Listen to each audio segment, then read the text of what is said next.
What's up guys, today I explain you Jujutsu Kaisen Adult Yuta vs Yuji, who was the strongest, and don't forget to like this video, subscribe this channel. Now have fun with the video. Both Yuta and Yuji are two of the most powerful characters that fans have seen in Jujutsu Kaisen, but only one of them is the protagonist of the series, and that's Yuji. Fans know Yuji to have always been abnormally powerful. Before Yuji ate Sukuna's finger, he was monstrously strong for his age, such that even a full-fledged sorcerer, Megumi, failed to keep up with him at the beginning.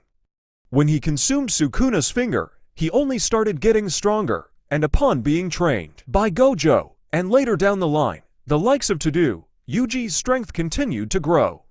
He went out to learn how to manipulate cursed energy, and even created his own signature techniques, such as Divergent Fist. More than that, Yuji even managed to learn how to hit a powerful black flash, and he went on to make it one of his signature moves, even though it is quite unpredictable in terms of when it lands. While Yuji certainly was impressive at the beginning, one can't exactly say that he was a prodigy like no other.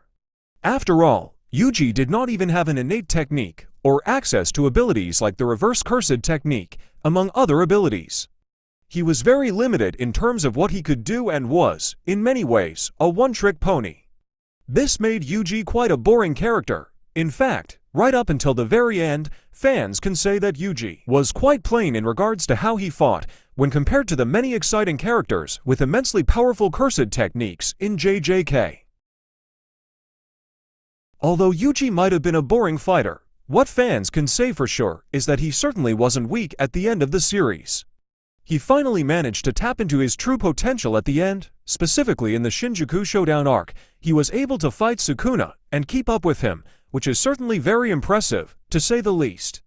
Yuji was able to gain control over techniques like Reverse Cursed technique, much of which was down to his usage of blood manipulation.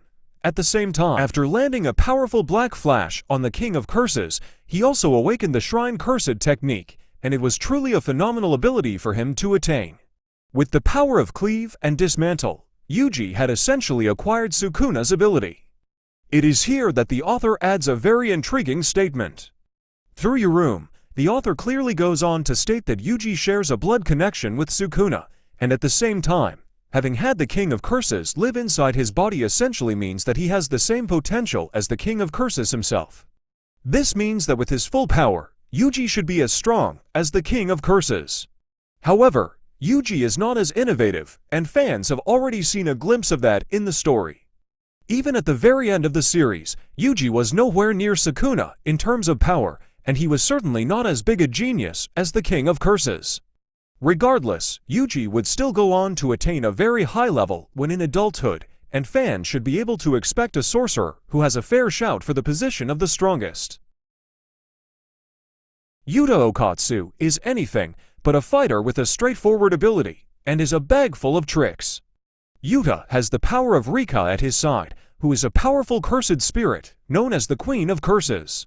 Rika possesses tremendous cursed energy, and a near-infinite supply of it. She also serves as Yuta's aid in battle, and allows him to store weapons inside. More than that, Yuta and Rika work together to utilize the Copy Cursed technique, which essentially allows him to copy someone's technique if he manages to have Rika consume a part of their body. As long as that part isn't healed, Yuta can utilize the technique as long as Rika is active. Yuta also has a very powerful domain expansion, called Authentic Mutual Love. This is an incredible ability that allows Yuta to utilize all his copied cursed techniques just about infinitely. He simply has to pick up a random sword from within the domain, and whatever technique the sword carries can be utilized by him again and again. Any of these techniques can go on to become the sure hit of Yuta's domain, which is what makes it truly a monstrous domain expansion.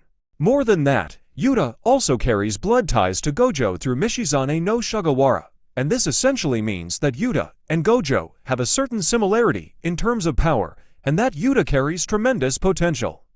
Yuta seems to also be connected to the Fujiwara, although much about that remains unknown to this point. What matters is that Yuta is believed to have tools that even Gojo didn't, and the potential to match the strongest in modern history. Yuta was already monstrously powerful at the end of JJK, and had things gone his way, he could potentially have beaten Sukuna already.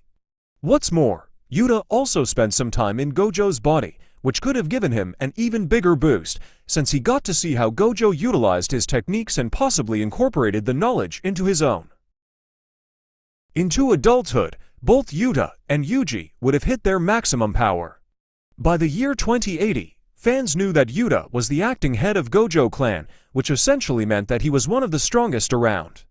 Meanwhile, fans don't know much about Yuji, but his performance in the war was enough for him to qualify as one of the strongest.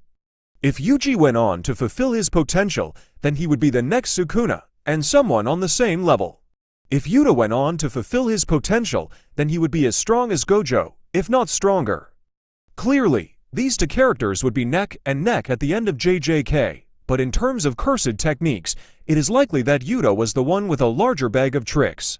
And with the massive support that comes with Rika, as such, Yuta is the strongest at the end of the series, with Yuji following right behind him.